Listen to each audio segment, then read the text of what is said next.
ในตอนเช้าของวันที่ 18 มิถุนายน 2019 อยู่ที่ห้องประชุมของแผนกทรัพยากรธรรมชาติและสิ่งแวดล้อมแขวงจำปาสักได้จัดกองประชุมสรุปเวียกงานประจำ 6 เดือนต้นปี และวางทิศทาง 6 เดือนท้ายปี 2019 โดยการให้เกียรติเข้าร่วมเป็นประธานของท่านบัวสอนวงศ์สองคอนห้องเจ้าแขวงจำปาสักท่านสุปนีสิริปุญโญหัวหน้าแผนกทรัพยากรธรรมชาติและสิ่งแวดล้อมแขวงจำปาสัก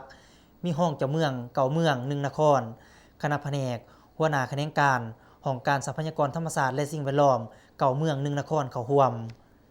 ในกองประชุมท่านสุปนีสิริปุญโญหัวหน้าแผนกทรัพยากรธรรมชาติและสิ่งแวดล้อมแขวงจำปาสักได้ให้เกียรติสรุปตีราคาคืนการปฏิบัติเวียกงานใน 6 เดือนผ่านมาและวางทิศทางแผนการ 6 เดือนท้ายปี 2019 ใน 6 เดือนผ่านมาคณะพักคณะแผนกแม่นได้ซุ้มใส่การสีน้ำผ้าแบ่งความรับผิดชอบในคณะพักมอบหมายให้บรรดาแขนงการที่เกี่ยวข้องโดยนำเอาข้อกำหนดนิติกรรมต่างๆของแผนกมาจัดตั้งปฏิบัติเพื่อคุ้มครองสิ่งแวดล้อม